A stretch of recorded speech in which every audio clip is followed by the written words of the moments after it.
अच्छा साथियों, अभी अभी आप लोग बड़े भाई सुरेंद्र यादव के मुखारविंद से बहुत ही बढ़िया कांड सामू राम रिक्शा चालक बड़े भाई सुरेंद्र यादव ने आपके बीच प्रस्तुत किया।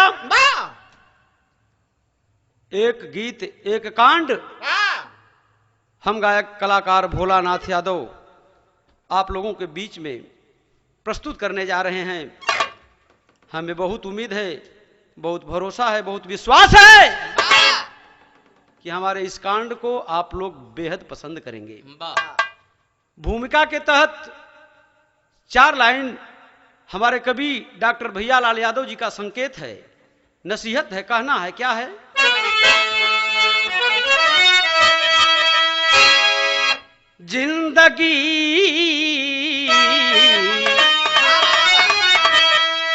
जिंदगी का सफर मुश्किलों से भरा, राह थकता नहीं, राही थक जाता है।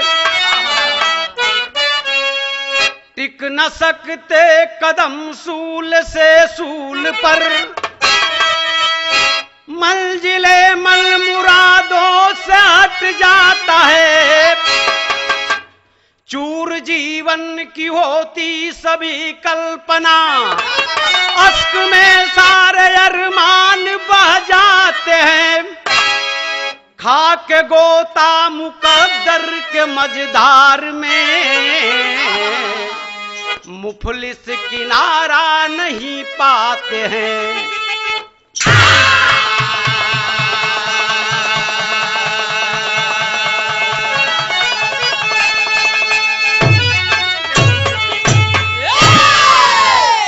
बड़ी ऊंची बात बिरहा में कवि जी ने लिखा कि मुफलिस किनारा नहीं पाते हैं, बुजदिल किनारा नहीं पाते हैं।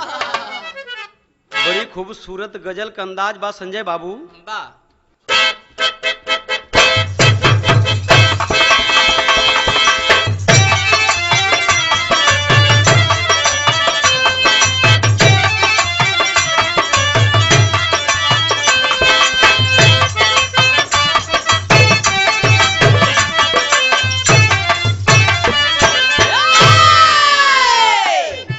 बढ़िया गजल का अंदाज लगल संजय बाबू। दाता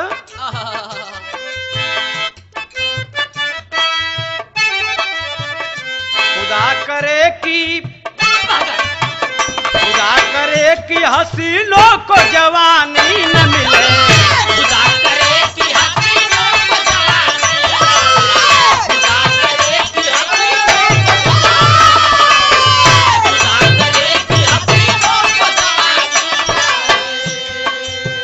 खुदा करे कि हसीनों को जवानी न मिले।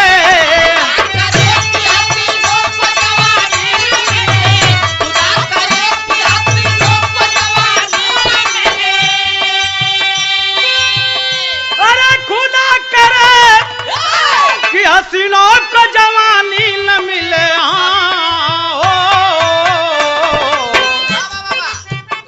इन पे मरे कोई, इन पे मरे कोई ऐसी नादानी न मिले।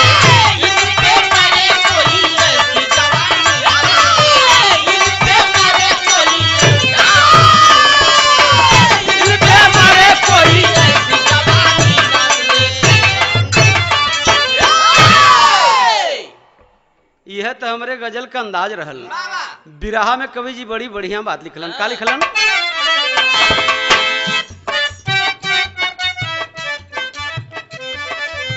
अरे कली गुलशन में, हाँ कली गुलशन में खिलने से पहले टूट गई।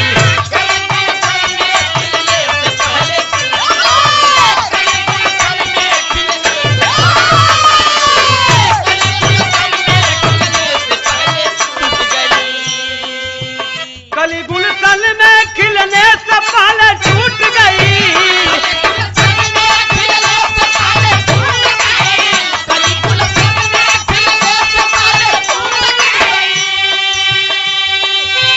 अरे कली गुल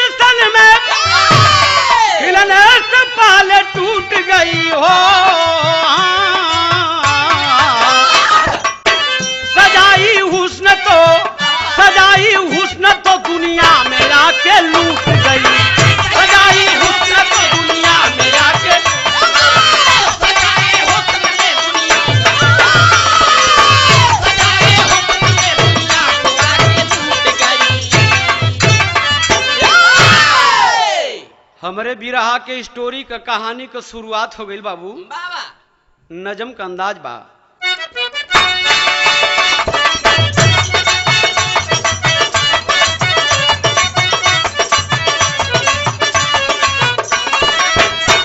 यही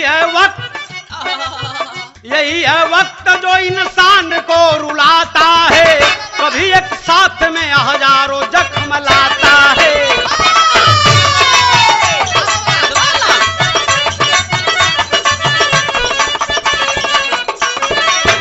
किसी की जिंदगी खेला करे बहारों से, नहाता रोज कोई आंसुओं की धारों से।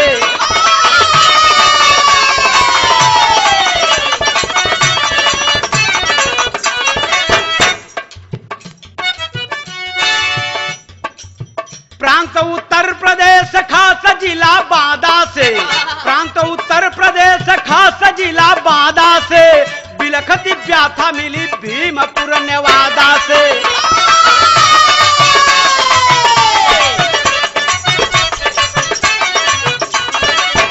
विनय कुशवाहा की ये दुख भरी कहानी है, गरीबी देख कर खुदा भी हुआ पानी है।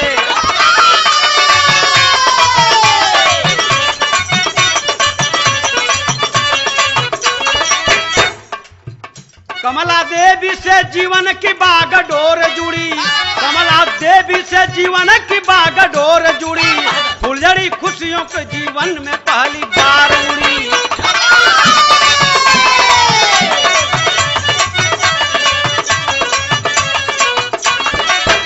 तो बीता दो वर्ष हर्ष आया जिंदगानी में, बीता 2 वर्ष हर्ष आया जिंदगानी में, जन्म बेटी ने लिया विनय की गिरानी में।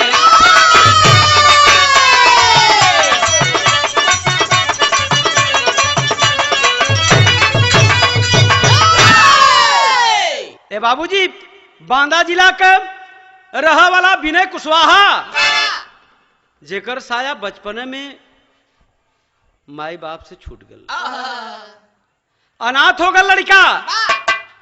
विनय कुशवाहा का लालन पालन चाचा चाची करत हुन। कुछ दिन तो बीतले बाबू, जब विनय कुशवाहा सयान भैल जवान भैल, चाचा चाची भी कहलन की कोनो व्यवस्था करा, हमरे भरोसे कितना दिन रहबा। अलग एक ठे मड़ई रखे अपन दिन बितावत हुन। गांवपुर को लोग सोच गईलन कि अरे भाई, यहू लड़का के कोनो व्यवस्था कर जाए। यहू लड़का के क्यों गरीब लड़की के साथ अगर हाथ पियर हो जात, ब्याह शादी हो जात, तो यहू का नैया पार हो जात। विनय कुशवाहा का शादी कमला नामक लड़की से भइल। 2 वर्ष का समय बीत गया बाबू। दोनों के प्यार के बीच एक बच्ची का जन्म होता है, जिसका नाम बड़े प्यार से विनय कुशवाहा शीला रखलन। मजदूरी करके अपने परिवार का परवरिश करत हुमन। गांव का ठाकुर रमाकांत सिंह के यहाँ विनय कुशवाहा नौकरी करत हुमन। महीना का तनख्वाह, महीना का पगार 800 रुपया हो।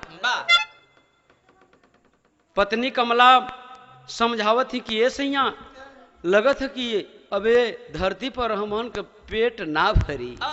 अरे 2 से 3 भगल, आ 3 से 4 हो जाई। धीरे धीरे परिवार अगर बढ़े लगी तो पेट पर्दा अपन 800 में ना चली।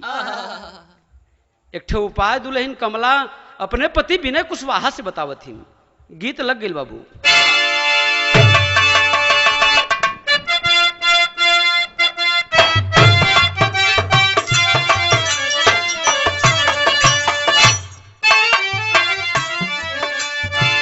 रूपवा बनाए ले लू, बेगल टकाए ले लू,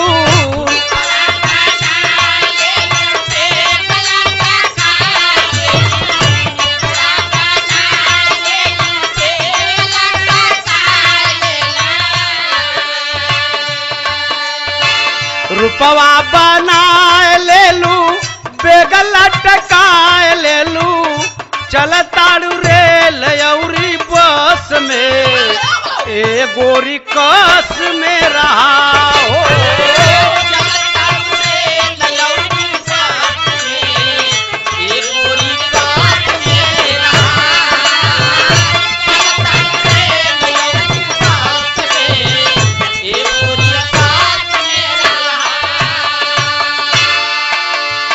गीत रहल कमला अपने पति विनय कुशवाहा से कहलिन,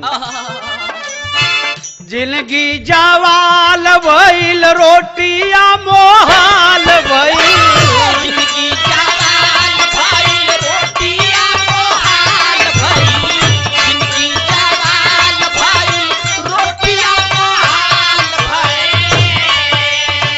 जिंदगी जवाल भइल रोटिया मोहाल भइल, होई ना गुजारा अपने देश में, चला परदेश में पिया हो। होई ना गुजारा अपने देश में, चला परदेश में पिया, होई ना गुजारा अपने देश में, चला परदेश में पिया। बंबई कमाए खातिर कैला तैयारिया हो,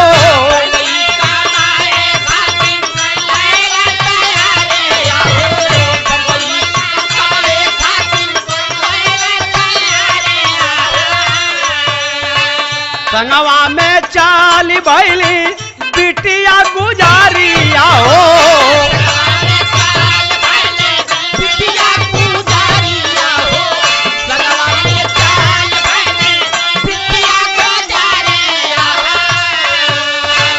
चढ़ गई पवन एक्सप्रेस में, चढ़ गई पवन एक्सप्रेस में, चला परदेश में पिया हो।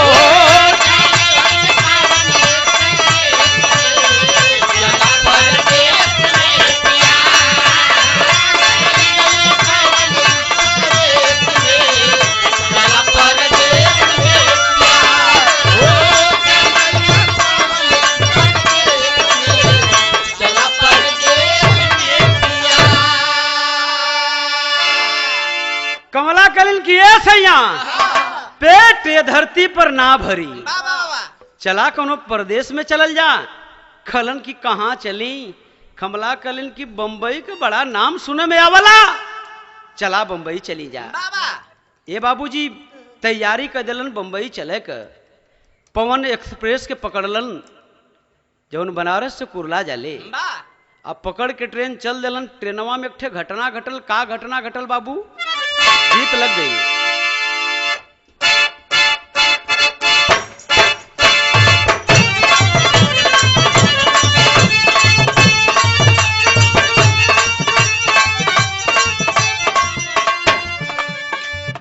वह गीत का अंदाज बा,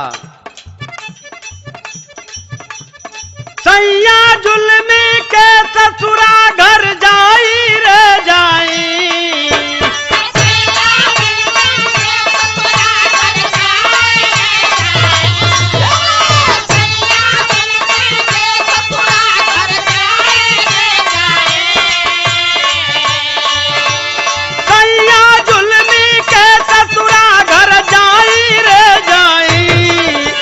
लाली चाटला रात भर माई रे माई,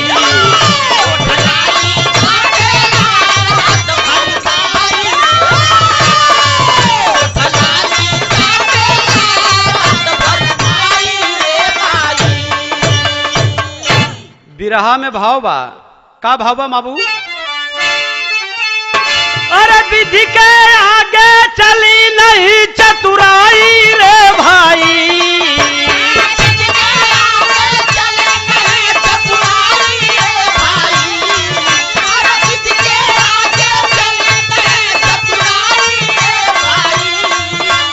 विधि के आगे चली नहीं चतुराई रे भाई, गाड़ी हो तब बिहनवा तार जबलपुर आई रे भाई,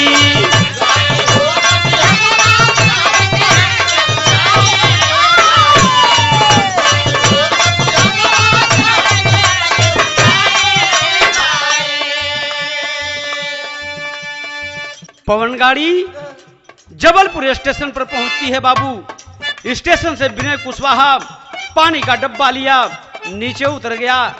भैल का बाबू अंतरा का लाइन बा, पानी लेवे खातिर विनय डब्बा से उतरल, छूट गईल गाड़ी अब ही पलिया न पावल।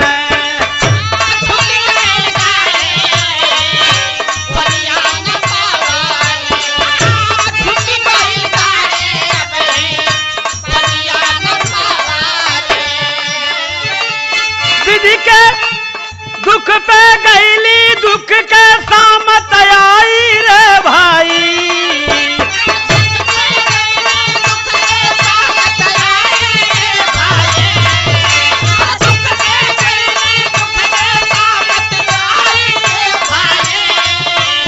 दुख पे गईली, दुख पे सामत आई रे भाई। गाड़ी हो तभी नवासार जबलपुर आइल रे भाई।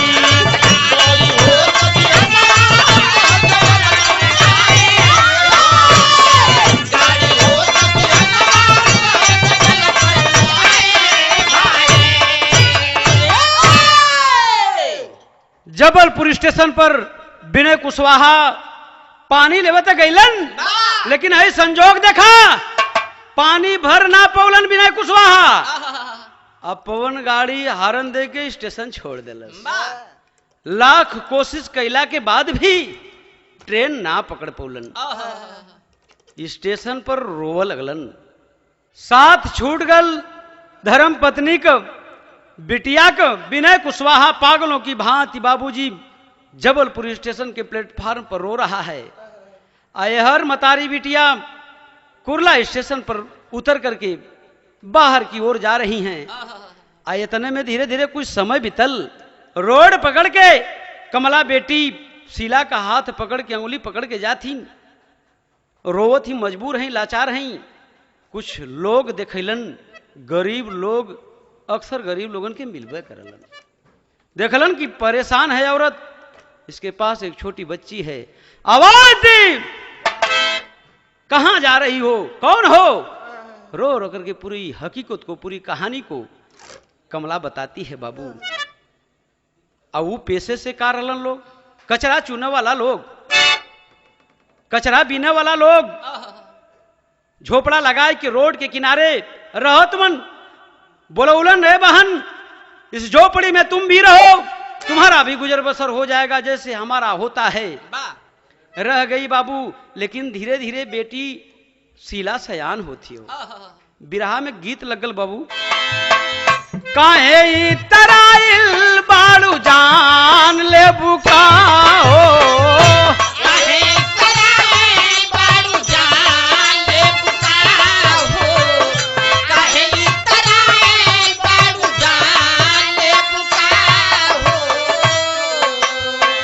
काहे रिसियाइल बाड़ू जान ले बुकाओ, बोला बोला सुगिया परान ले बुकाओ, बोला बोला सुगिया परान ले बुकाओ, बोला बोला सुगिया परान ले बुकाओ, बोला बोला सुगिया परान ले बुकाओ।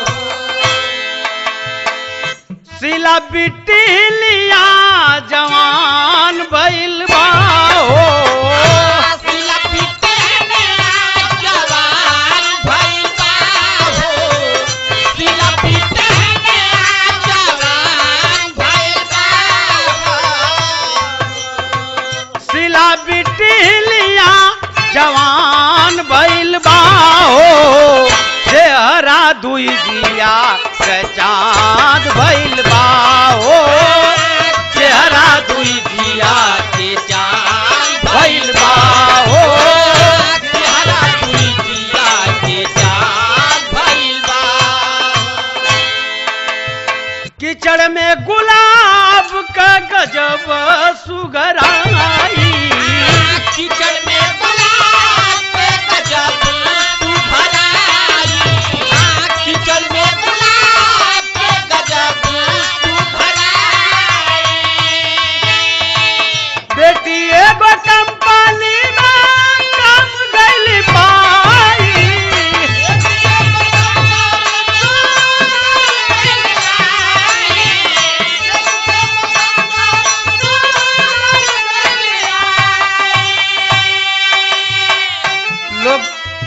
लोगवन के मुहावा कपान भइल बा हो। लोगवन के मुहावा के शान भइल बा हो। लोगवन के मुहावा के शान भइल बा हो। लोगवन के मुहावा कपान भइल बा हो।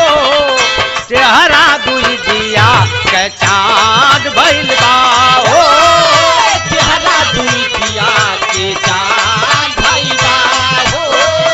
चेहरा दुई दिया के चाँद चेहरा दुई दिया के चाँद भइल बा हो। ए बाबूजी समय का चक्र चला, मतारी बिटिया दोनों नौकरी पा गई हो। परवरिश बढ़िया से हो लगा। धीरे धीरे समय और बीतल, लेकिन है देखा भगवान का गजब माया होले। एक ठे कहर टूटी पड़ल, बिरहा में गीत चेंज हो गई।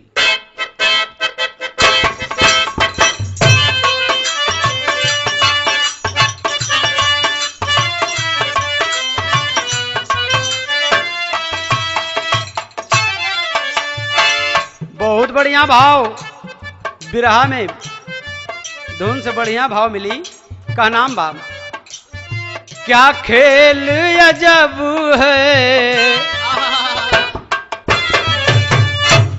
क्या खेल अजब है कुदरत का, किस्मत से दुनिया आरी है, कमला के भइल बीमारी।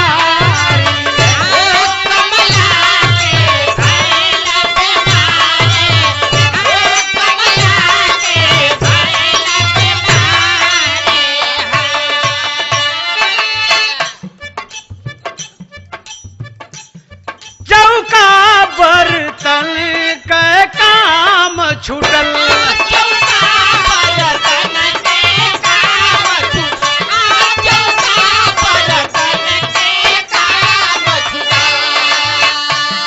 शीला बबुनी के करम फूटल।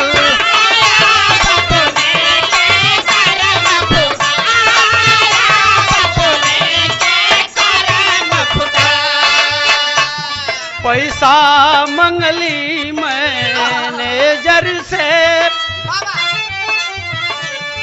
पैसा मंगली मैनेजर से, रोवत दुखवा में दुखारी बा, किस्मत से दुनिया हारी बा।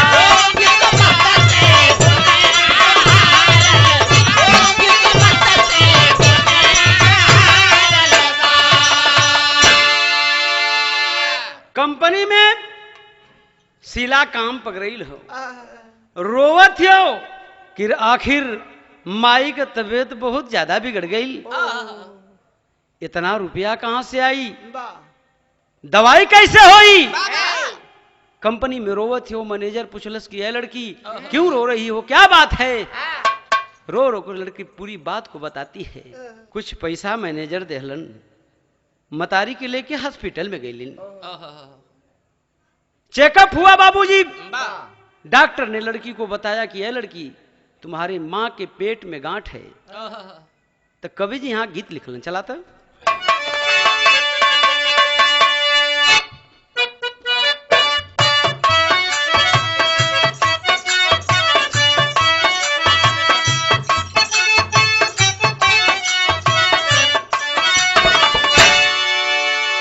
माई के लिया के तुरत अलियस पातालावा में, अलियस पातालावा में अल्ट्रासाउंड भयल उस बार, पेटवा में गांठ भारी वही परेशानावा, अरे वही परेशानावा हो, केहुला देखला मददगार। ये बाबूजी हॉस्पिटल के अंदर माँ को ले जाती है, अल्ट्रासाउंड होता है। डॉक्टर ने बताया कि तुम्हारे माँ के पेट में गांठ है, ऑपरेशन होगा। हॉस्पिटल के बाहर लड़की आती है, एक चबूतरा है, उस पे बैठ जाती है, रोने लगती है। लेकिन देखा इतने में भैल का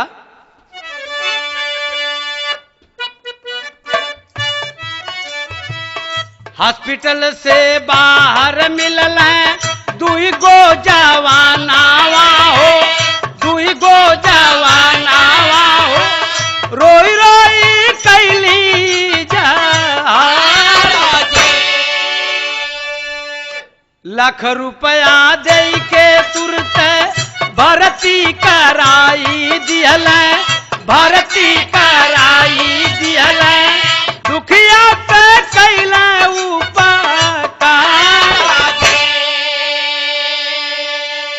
ए बाबूजी। बाहर बैठकर लड़की रो रही है, दो नौजवान बैठे हुए थे, बुलाए है लड़की, क्यों रो रही हो, क्या बात है? पूरी हकीकत को लड़की रो रो करके बताती है बाबूजी। अरे लड़की, रोने का टाइम नहीं है, तुझे पैसा की जरूरत है, हम पैसा देंगे, तुम अपनी माँ का इलाज करा लेना। कितना रुपया चाहिए? खल इनकी साहब मदद चाहिए, रुपया बहुत ज्यादा ना चाहिए। लाख रुपया निकाल करके पकड़ा देते हैं, ले, लेकिन एक काम करना पड़ेगा इस रुपये के बदले में। लड़की, क्या काम करना पड़ेगा? चला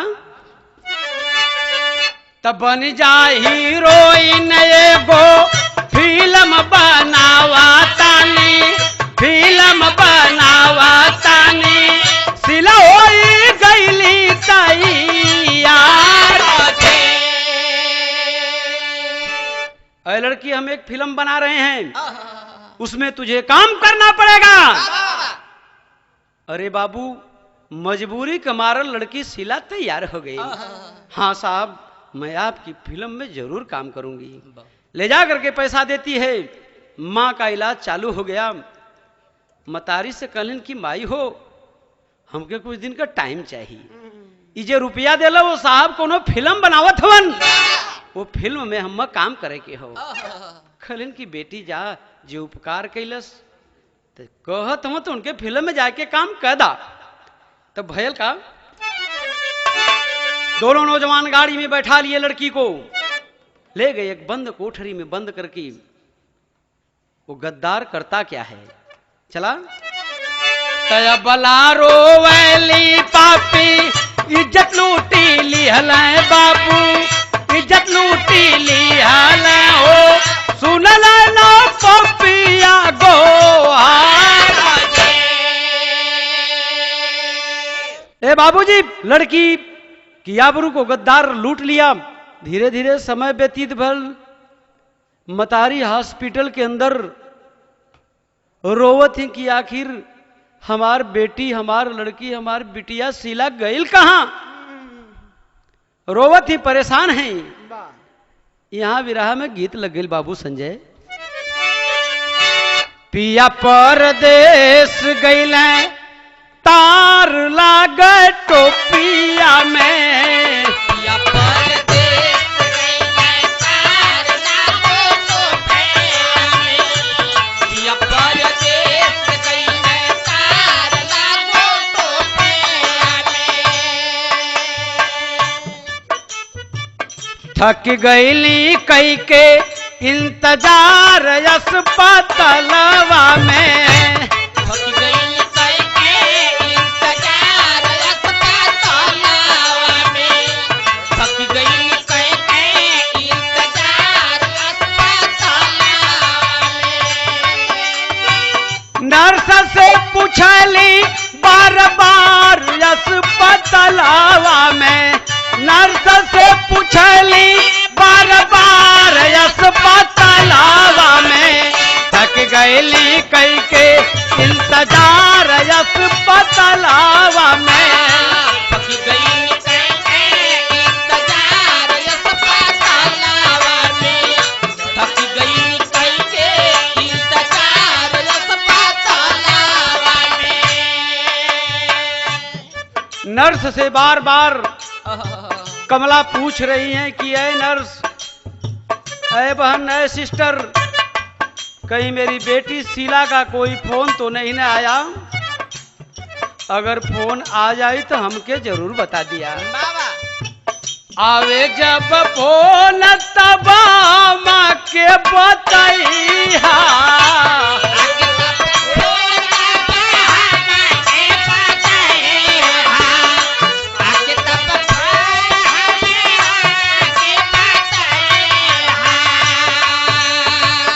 हमारी बिटिया से हमार बतिया करइहा। हमारी बिटिया से हमार बातें करइहा। हमारी बिटिया से हमार बातिया करइहा। पैसा बिना हो गई लीला चार अस्पतालावा में। पैसा बिना हो गई लीला चार अस्पतालावा में। नर्स से पूछली बार बार अस्पतालावा में। नर्स से पूछले बार बार अस्पतालावा। नर्स से पूछले बार बार अस्पतालावा में। ए बाबूजी, नर्स बताती है कि ए बहन, आपकी लड़की का कोई फोन नहीं आया। धीरे धीरे 2-4 दिन और बीत गए। हॉस्पिटल का इंचार्ज आया, कमला से बोला कि ए बहन, जितना पैसा तुम्हारी लड़की जमा करके गई थी उससे ज्यादा पैसे का इलाज हो रहा है। अभी तक आपकी लड़की का कोई अता पता नहीं है। आप हॉस्पिटल से जा सकती हैं। कमला सोच रही कि आखिर साहब मैं क्या करूंगी, कहां जाऊंगी। कहीं भी जाओ, लेकिन इस हॉस्पिटल से आप बाहर जाओ। आनाकानी करने लगती है बाबूजी। कमला पकड़ करके हॉस्पिटल के कर्मचारी गेट से बाहर निकाल दिए। जाने लगती है। रोड पकड़कर कमला जा रही है। नानावटी हॉस्पिटल से जैसे ही बाहर निकलती है, चलते चलते मेन रोड पे आ जाती है। हाईवे पर आती है, रोड क्रॉस करना चाहती है। अचानक एक ब्लैक कलर की स्कॉर्पियो गाड़ी कमला को पीछे से ठोकर मार देती है। ठोकर गाड़ी से लगा। ड्राइवर समझ गया कि एक्सीडेंट मेरी गाड़ी कर गई। गाड़ी कुछ आगे निकल गई। गाड़ी को रिवर्स किया, पीछे किया। सोच गया अगर यह औरत मर गई होगी कोई बात नहीं है, अगर जिंदा होगी अपनी इस गाड़ी में बैठा करके इसको हॉस्पिटल में जरूर पहुंचाऊंगा। मुंह के बगल कमला गिरी हुई थी बाबू। ड्राइवर कमला को पकड़ करके सीधा किया। और जब सीधा कैलन और देखलन, अवाक हो गईलन। अरे बाप रे बाप, अरे भगवान, कि कवन दिन देखे कि हमके मिलत है। वही समय ड्राइवर रोवत। संजय बाबू गीत लगा ला।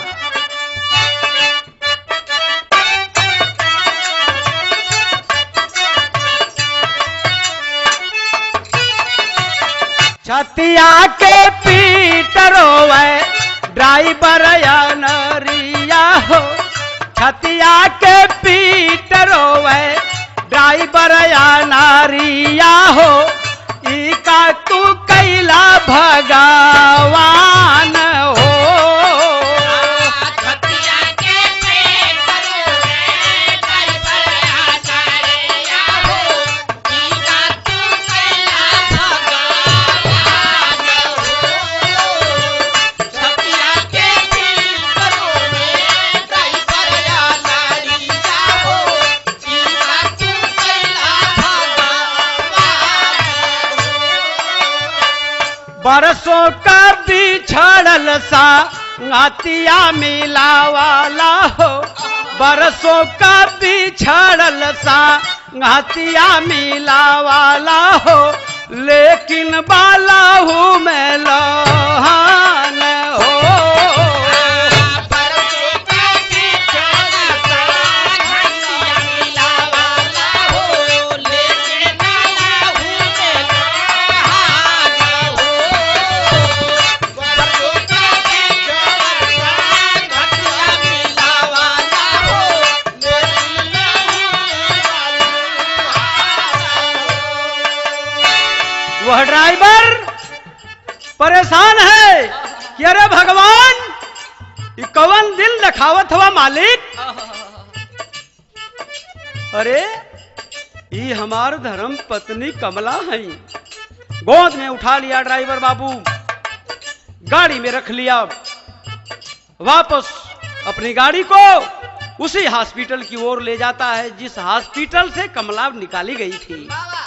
उसी नानावटी हॉस्पिटल में ले जा करके पुनः एडमिट कराया। अरे डॉक्टर साहब, मैं बहुत बड़ा पैसे वाला हूं, बहुत जल्दी से जल्दी मेरी बीवी का इलाज होना चाहिए। इलाज चालू हो गया। धीरे धीरे 2-4 घंटा बीतल। कमला जब होश में आईलिन, विनय कुशवाहा को एक नजर डलिन। विनय कुशवाहा के आंख में आंसू है, रोवत हवन।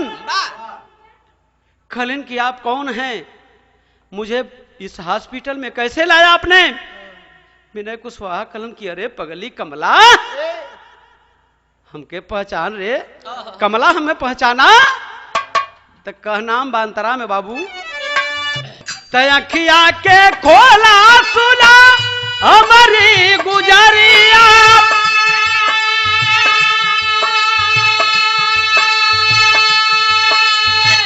हम तोहर बिने बाटी संवरिया। हमारी परान तो के दुनिया में खोजाली हो, हमारी परान तो के दुनिया में खोजाली हो। लागल नहीं पता ठेकान हो,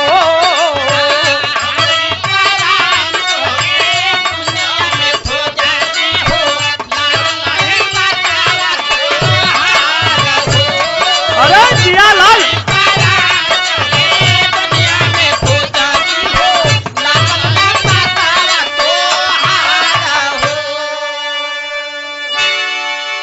खलिन की सैया तू मिल गई ला।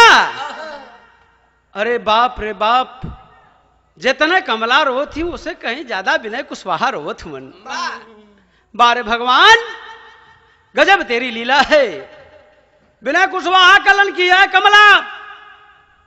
अरे हम तू तो मिल गई हो कमला, हमार बिटिया हमार बेटी शीला कहाँ है कमला। हमारे शीला से हमके बहुत जल्दी मिलावा कमला।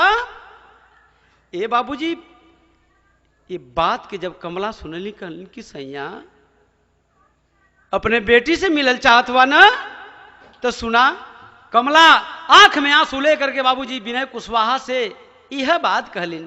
का कहलिन बाबू, गीत लगा ला।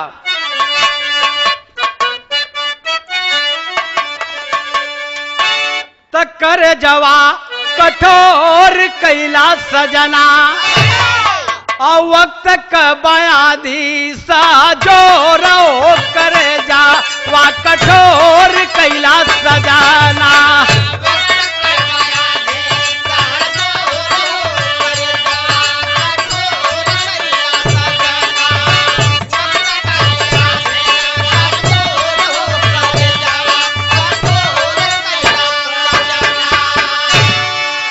तब भर्ती करा के हम के शूटिंग में गईली, और बीतल 2 महीना बेटी, अरे आईली करे जा वा कठोर कैला सजाना।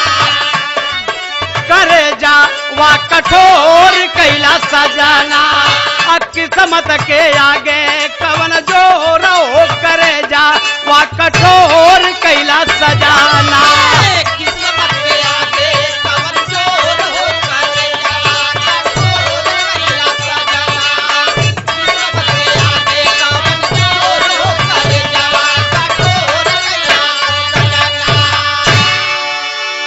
ए सैया बेटी शीला बता के गईलिन कि माई हो जे पैसा दे ले इलाज खातिन वो फिल्म का शूटिंग करत हो।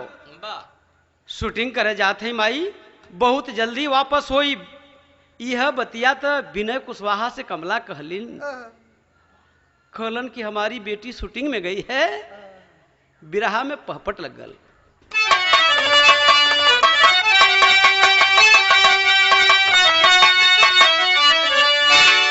कल की है सैया अरे कौने बनवा ओए है मोर चिड़ैया गैया रोवली और जिंदा या मर गई हाथ कसैया गैया रोवली।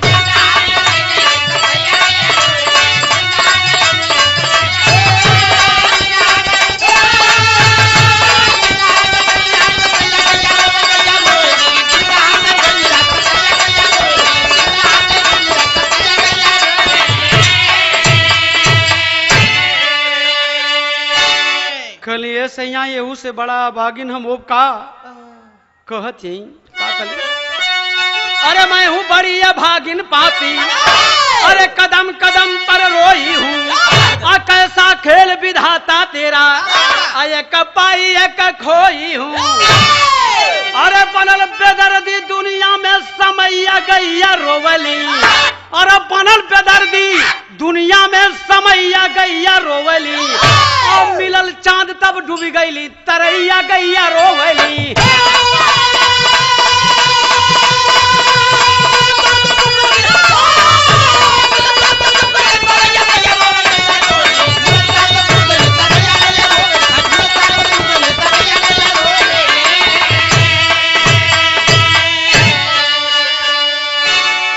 ए सैया हमार सिला ना मिली का रोवत हुआ बिना कुशवाहा कि नहीं नहीं कमला हमारी बेटी शीला हमें जरूर मिलेगी जरूर मिलेगी।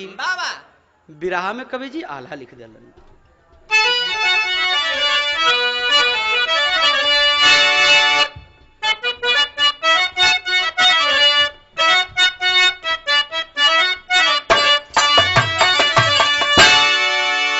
तो दूसरे के खातिर जे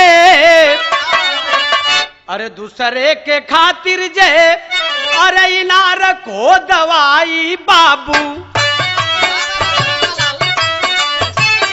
वो करे कादे कूद वो करे खातिर कूद हो रहेला दैया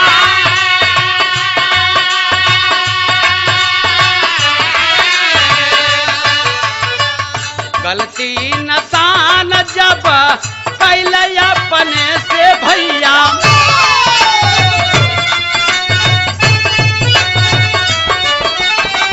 जिंदगी में आका रेला भूल बार बार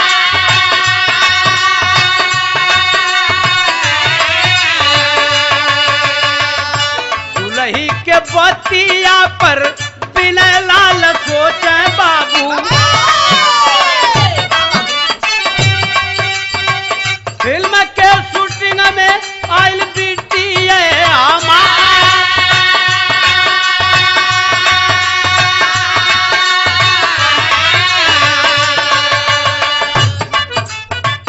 पड़े ना चया ना तुरत वो नवा लगवल भैया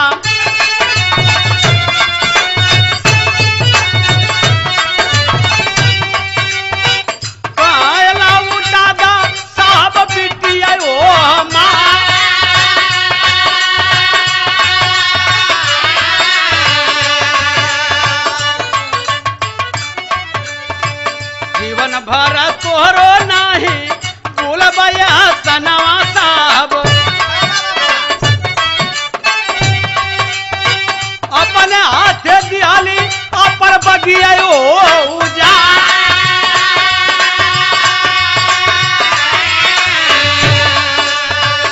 दुनिया में जियाले से दुनिया में जियाले से पापयरू कर साहब अपने हाथ दियाली अपन बगिया जा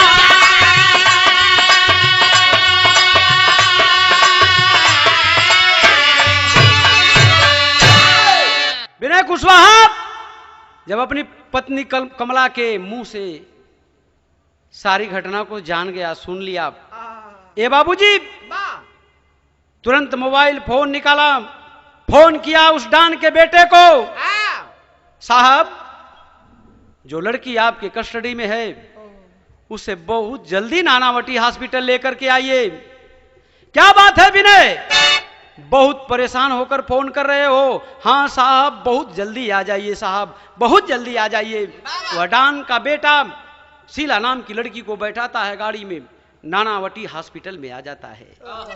विनय कुशवाहा जब अपने बेटी शीला की ओर देखलन तर आवाक तो हो गेलन कि ओहो, अरे भगवान, मैंने क्या कर दिया। शीला जा करके अपने मतारी कमला से लिपट करके रोवा लगलिन। कहलिन कि ये बेटी, रोवला का काम ना हो, अरे अपने बाबूजी से मिलला, ये तुहार पापा हुवन, ये तुहार पापा हुवन बेटी। विनय कुशवाहा पकड़ लिया लड़की की कलाई को। अरे बेटी, अरे लड़की, अरे शीला, मैं इस दुनिया में जीने के काबिल नहीं हूं, मार दे गोली, मुझे मार दे गोली। लड़की मां से कहती है कि अरे मां, ये काली दुनिया में रहने वाला मेरा बाप नहीं हो सकता, ये मेरा बाप नहीं हो सकता, ये मेरे पापा नहीं हो सकते। नहीं रे बेटी, यही तुम्हारे पापा हैं। निकाल करके पिस्टन पकड़ा दिया शीला को। मार दे बेटी गोली, मार दे गोली, मैं इस दुनिया में नहीं जीना चाहता बेटी, मुझे गोली मार दे। नहीं पकड़ती है लड़की अपनी पत्नी कमला को, पिस्टन पकड़ाता है। कमला, तू तो मार दे, मैं इस दुनिया से जाऊं। यही जब तक कवि जी विरह में भाव लिखलन का।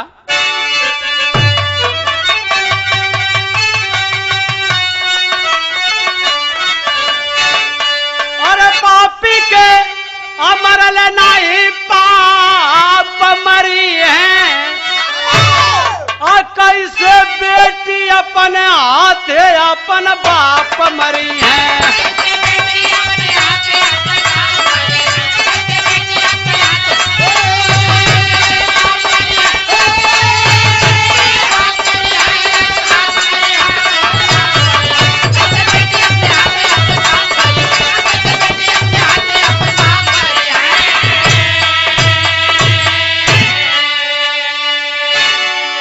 लड़किया एक थे और बात कहले बा। विनय कुशवाहा से का कहलस? अरे जान मरले वापस नहीं आई मोरई जतिया, अरे माई से मिला वाला सारी माफ बा गलतिया।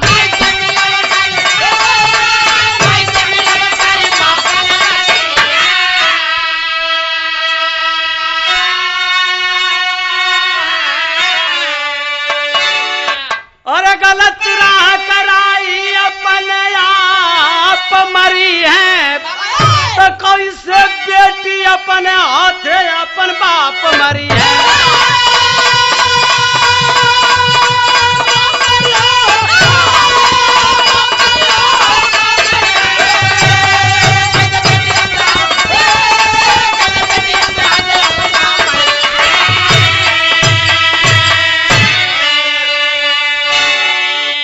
लड़की कहती है पिताजी, गोली मार देने से मात्र मेरी आबरू अगर वापस आ जाती तो मैं आपके ऊपर गोली अवश्य चला देती। ऐसा नहीं होगा, कोई बेटी अपने बाप के ऊपर कैसे गोली चलाएगी। कवि जी कितना बढ़िया लाइन लिखलन कि गलत राह करा ही अपने आप मरी है। ले लिया हाथ में पिस्टन पकड़ा रहा है कमला को, तू तो मार दे। चला तो बाबू, तो कहाँ विमलाल, अरे कहाँ विनयलाल, कमला गोली या चलावा, और अब बेटी का लुटेरा अपने हाथे से मुआवा।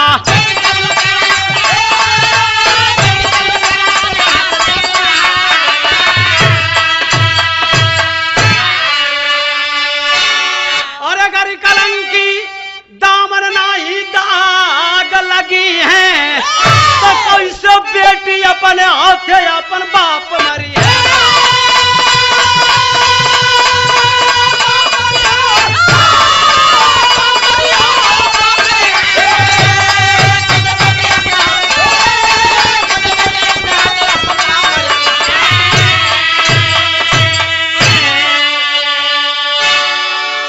बगल में खड़ा है डॉन का बेटा, सारी बातों को सुन रहा है। अचानक चाकू पड़ा हुआ था, बाबू उठा लिया हाथ में, मार देता है चाकू अपने दाहिने अंगूठे में। तो कवि जी लिखलन का, तन में डान अझट छुरिया उठाया, और काटी अंगुली शीला की है मंगिया सजाया।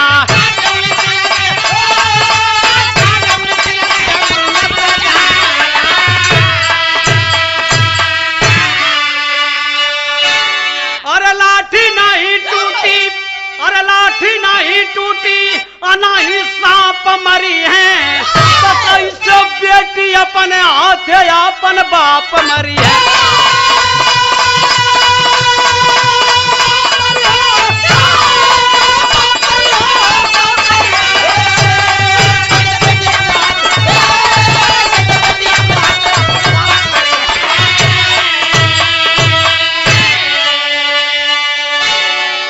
वडान का बेटा अंगूठा काट करके शीला की मांग को सजा दिया।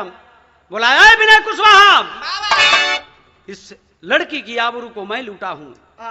आज इस लड़की के माँ बाप के सामने मैं इसकी मांग को भरता हूं। आज से ये मेरी धर्म की पत्नी बनकर रहेगी।